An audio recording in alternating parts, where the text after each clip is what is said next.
Diga, muy bien. ¿Está contento? ¿Hace frío? Muy bien. Parece que mañana va a nevar en Mar del Plata. Qué lindo. Nieve, como en aquellos años. Creo que, ¿qué año fue que nevó? ¿En el año 91? 91. ¿Qué día? 1 de agosto. Nevó 30 centímetros de nieve. Yo me acuerdo que salí, me encontré 30 centímetros de nieve. Qué lindo, qué lindo. Muy bien. Mucho frío. Buenas noticias. El mensaje de hoy es buenas noticias.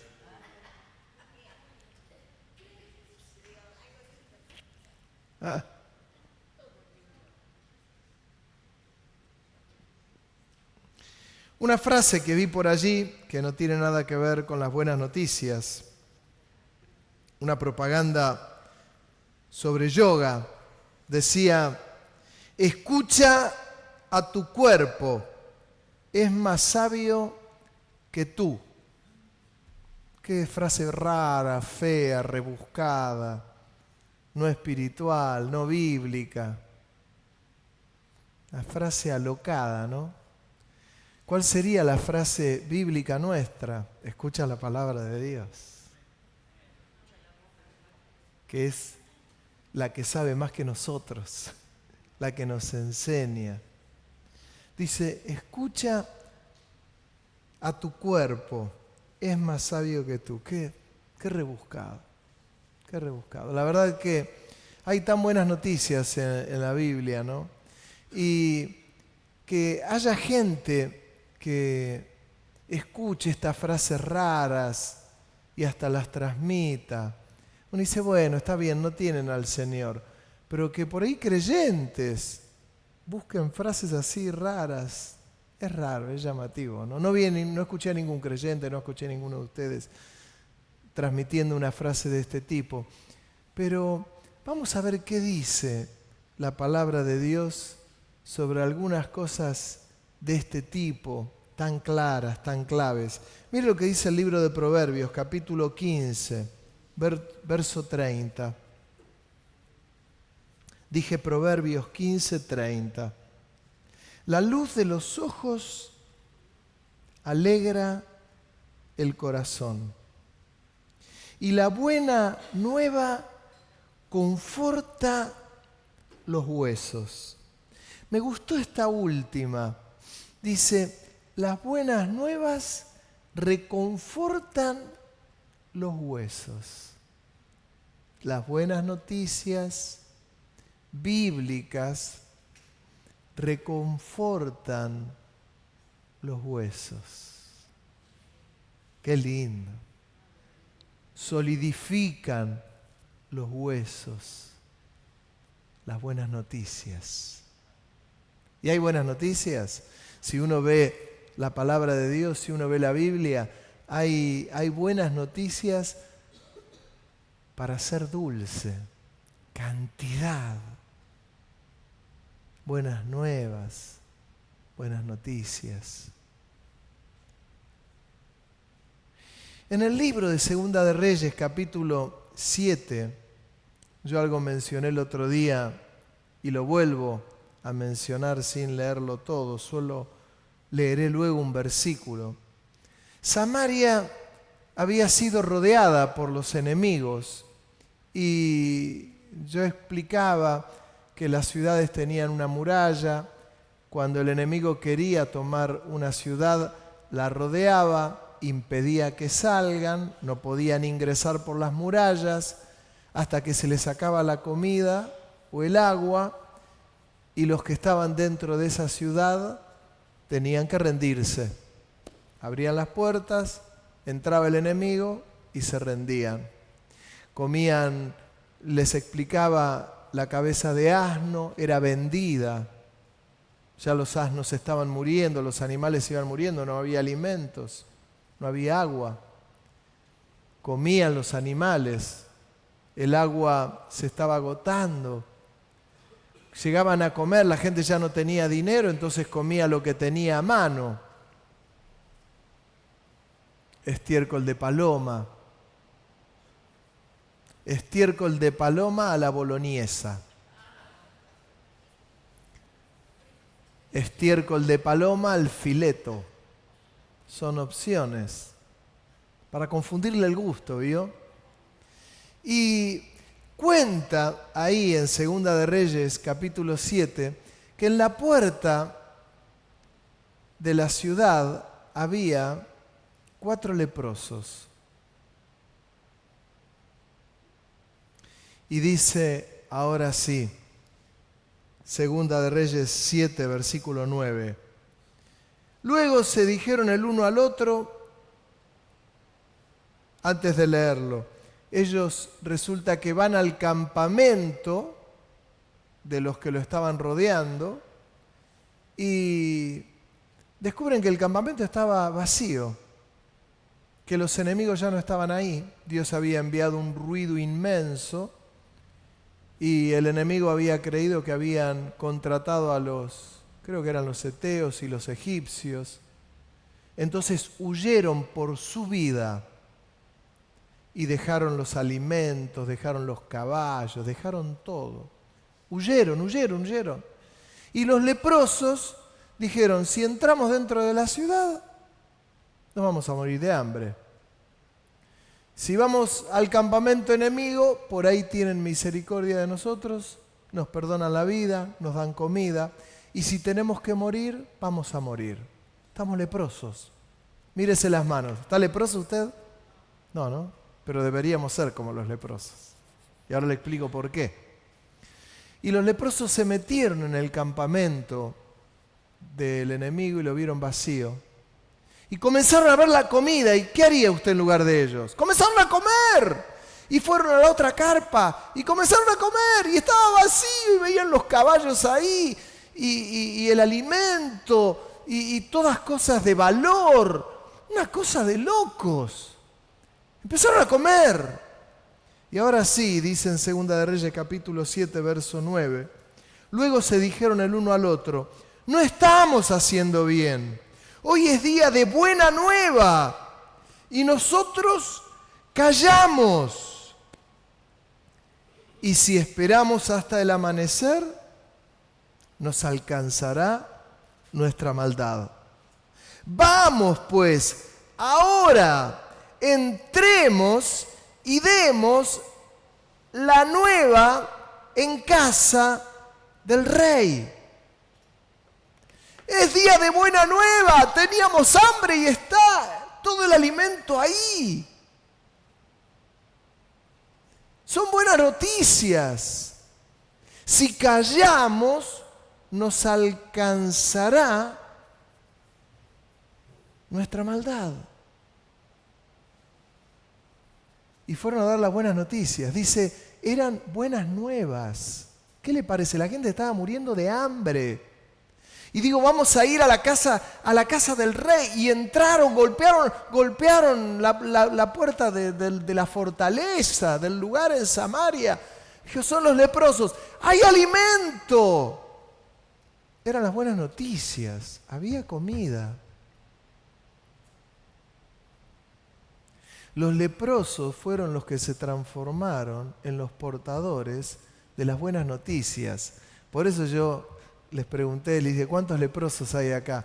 Todos deberíamos ser leprosos, actuar como los leprosos. Somos lavados por la sangre de Cristo, no cabe ni la menor duda, pero eran leprosos que estaban jugados, que si entraban dentro de la ciudad morían de hambre igual que todos los demás, que ya les dije yo que comían estiércol de paloma a la boloñesa o al fileto. Lo comían así nomás, era lo que había. Pero si iban al campamento del enemigo, les iban a pedir misericordia.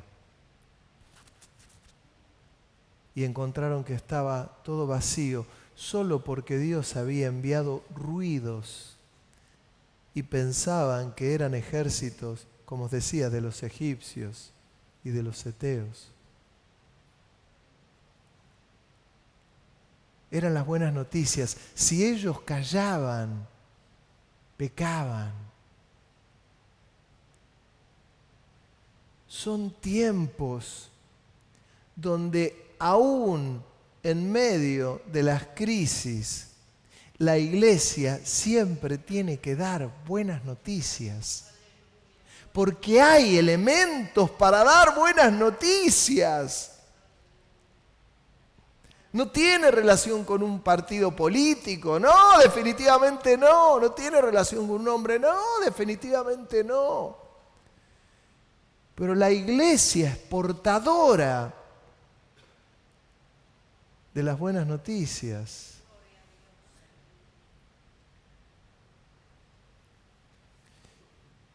Hoy es día de buena nueva y nosotros callamos, y si esperamos hasta el amanecer nos alcanzará nuestra maldad. Vamos pues ahora y entremos y demos la nueva en casa del rey.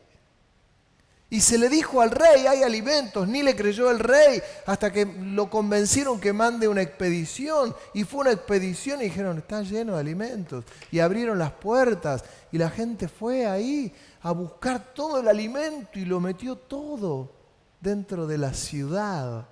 Y cerraron de nuevo las puertas. Y murió aquel príncipe que se había dado el lujo de decir, no va a ocurrir esto, que era la palabra que había dado el profeta. El profeta había dicho, mañana a esta hora la cebada y la harina van a costar centavos. Y él dijo, esto no puede ocurrir ni que Jehová abra la ventana de los cielos. Y el profeta le dijo, como yo explicaba días pasados, tú lo verás pero no comerás porque vas a morir. Y murió aplastado por la gente, porque el rey lo puso en la entrada de la ciudad. La gente cuando entraba con los alimentos se lo llevó por delante y lo aplastaron y murió. Terrible. Pero hay buenas noticias.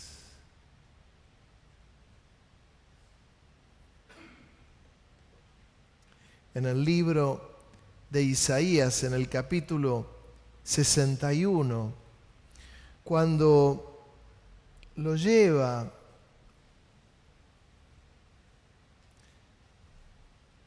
habla el profeta y da una palabra profética que tiene relación con Jesús, con el Mesías.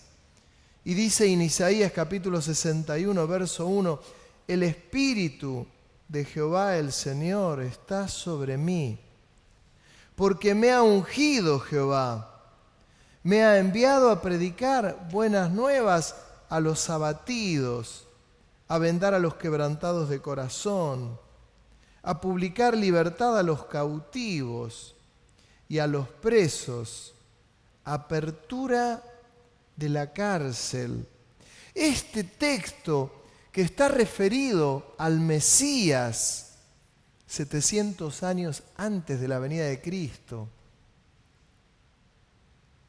también está referido a la iglesia, puntualmente al Mesías, a Jesús, pero es el mensaje que en forma directa toma también la iglesia, porque la iglesia, después de la venida del Señor, también está encauzada en llevar buenas nuevas a los abatidos, en vendar a los quebrantados de corazón, en publicar libertad a los cautivos y a los presos, apertura de la cárcel. Poner esto únicamente en Jesús, que primeramente es puesto para Él, es como encerrarnos dentro de la ciudad, pero cuando nos damos cuenta que somos como los leprosos, nos ponemos en la puerta de la ciudad y decimos, ¿para qué vamos a entrar si vamos a pasar hambre? Vamos al campamento y nos metemos en el campamento. El que se jugó fue el leproso, no otro. Pero las buenas nuevas que Jesús vino a traer y que de hecho las trajo, son las buenas nuevas que la iglesia en este tiempo debe dar.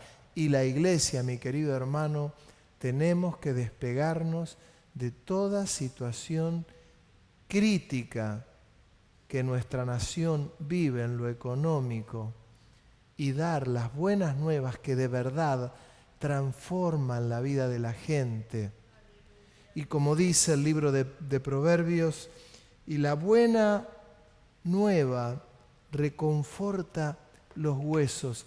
Hay noticias que la gente está esperando, que no las va a recibir con una economía, con un dólar a tiro o con una economía más accesible. Las buenas nuevas que la gente necesita tienen relación con las buenas noticias que Jesús nos trajo. Por eso me tengo que despegar de alguna manera. Claro que va a tener que ir a pagar la boleta de gas. Y claro que va a tener que ir a pagar la boleta de luz. Y claro que va a rezongar cuando le llegue. Claro, porque todos lo hacemos. Pero hay buenas noticias, muy buenas noticias, y que tienen relación con la palabra de Dios. No tienen relación con ninguna de esas frases que algún cráneo cuelga en algún lugar y otro la pone y la pega. Son frases humanas, naturales. Las palabras que están en la Biblia son la palabra de Dios, que son las que están pujantes, que son como espada de dos filos, como dice el libro de los Hebreos. Pero es la iglesia la que da las buenas noticias.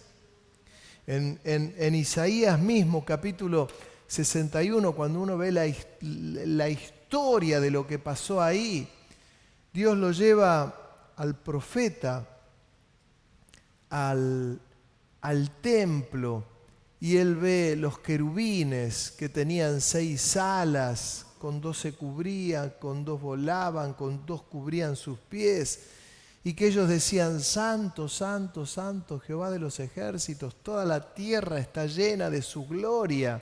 De paso abro un paréntesis. Muchas veces me van a escuchar a mí decir en medio del culto, si es que por ahí me escucha, por ahí no, y decir: toda la tierra está llena de su gloria. Este texto a mí me marcó, porque los querubines decían: toda la tierra está llena de su gloria. Y toda la tierra, hermano, de rincón a rincón está llena de la gloria de Dios. Y si la tierra está llena de la gloria de Dios, está llena de buenas noticias.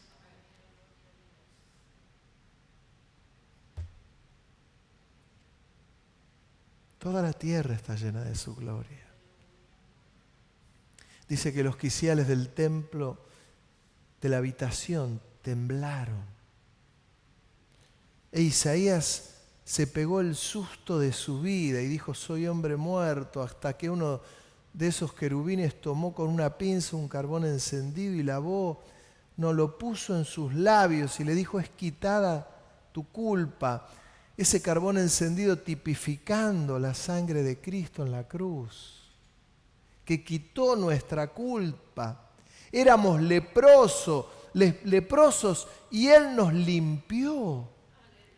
Pero nos encargó poder dar esas buenas noticias. Y la noticia primordial y principal es que Él perdonó mis pecados, me lavó con su sangre, y que quiere perdonar la vida del otro y lavar la vida del otro, y quiere que lo reciba al otro. Lo lleva el Señor a su misma presencia y le dice en Isaías capítulo 6, verso 8: después oí la voz del Señor que decía: ¿a quién enviaré? ¿Y quién irá por nosotros? Entonces respondí yo: heme aquí, envíame a mí. Y esto es lo que interpretó Isaías. Lo agarró en el aire, ya no se sintió culpable porque se había dado cuenta que ese carbón encendido tenía relación con la gracia, con la misericordia de Dios. Y se encuentra con la Trinidad, porque dice, ¿a quién enviaré? ¿Quién irá por nosotros? Dice Dios, en plural. ¿Quién irá por nosotros? Qué tremendo que Dios, teniéndolo todo y pudiéndolo hacer todo Él, tiene la humildad de decir, ¿quién irá por nosotros? Es muy fuerte. ¿Quién irá por nosotros? ¿Quién irá a dar esas buenas noticias que son para confortar los huesos, como dice Proverbios? En tiempos de osteoporosis hay una palabra que reconforta los huesos. Y es la palabra de Dios.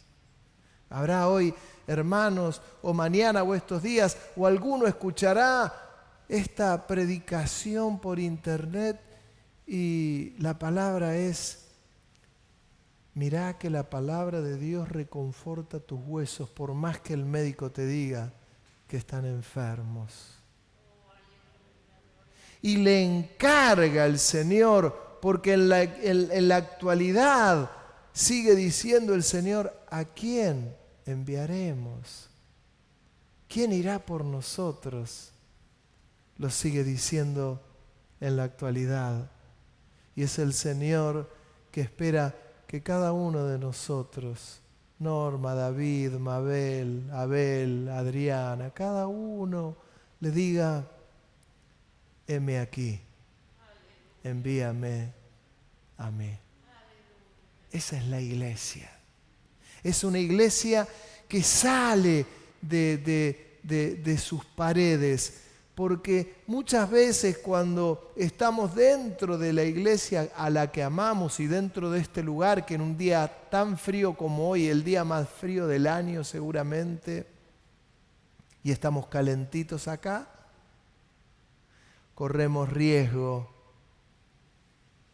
que comencemos a comer cabeza de asno y estiércol de paloma a la boloñesa.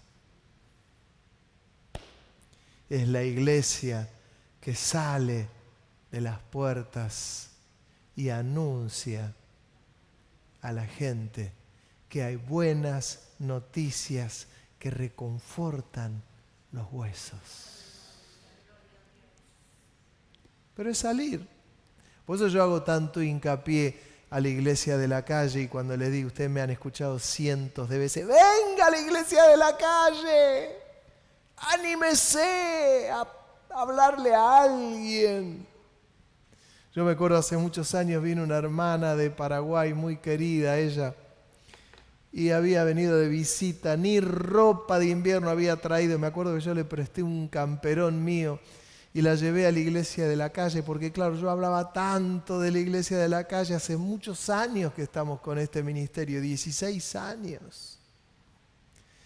Y esta hermana vino y me acuerdo que fue a la plaza y se encontró con una chiquita de 15 años embarazada. Y la chiquita se le pegó a ella y ella empezó a hablarle del Señor y le empezó a hablar. Me acuerdo que terminó esa reunión, luego ella se volvió a Paraguay, la hermana Julia, no sé cuántos se acordarán. Y se fue con el corazón rebosando. Y era una chiquita de 15 años que estaba embarazada. Pero ¿por qué se fue tan alegre? Se fue tan contenta porque se había dado cuenta que Dios la estaba usando para reconfortar los huesos de una persona, de una niña. y porque comenzó a sentirse útil. A veces hay gente que pasa en nuestra propia iglesia, pastor, no me siento útil. Hermano, porque no querés. Habla por doquier del Señor. Habla por doquier. Me encanta predicar. ¡Predica! Hay miles para predicar, hay cientos para predicar, hay cantidad, gente para ser dulce. Cuando la iglesia está solo dentro de las paredes, corre esos riesgos. ¿Por qué? Porque nos acostumbramos.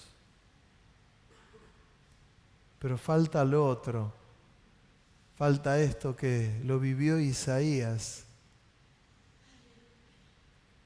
Algo tremendo, porque hubo un antes y un después. Acá comenzó el ministerio, me atrevo a decir, de Isaías. Y le dice luego el Señor, te enviaré a un pueblo duro que no te van a oír. Isaías le podría haber dicho, ¿para qué me envías? No planteó nada de esto. ¿Qué hizo Isaías? Agarró su bolsita y se fue a donde Dios le mandó. Y saben, no lo escucharon, como Dios le había anunciado. Qué tremendo, ¿no? La buena noticia que tengo para darte, y distinto a lo que vivió Isaías, es que ahora sí te van a escuchar. Algunos sus huesos serán reconfortados y otros no. Unos nos oirán y otros no. Cantidad de cosas hemos podido hacer y yo le doy gracias al Señor por cada una de ellas. Nosotros tenemos un historial muy interesante con lo que fue la iglesia de la calle. Ustedes recordarán aquel joven que había vuelto al camino del Señor. Tantos han vuelto al camino del Señor. Tantos han dejado la calle, la situación de calle. Tantos. Y su vida vuelve a encaminarse de una manera. Son las buenas noticias las que dan vuelta el corazón de la gente. No son los gobiernos. Es la palabra de Dios. Termino el mensaje diciéndote que Dios quiere contar contigo, con vos. No mires los déficits o el déficit que hay en tu vida. No lo mires. No mires si te falta una mano, no mires si tenés pelo, si no tenés pelo, no mires si... Fíjate de servir al Señor. Porque hay gente que sus huesos se están envejeciendo y Dios los quiere reconfortar y los quiere reconfortar con su palabra. Amén. Que Dios te bendiga inmensamente.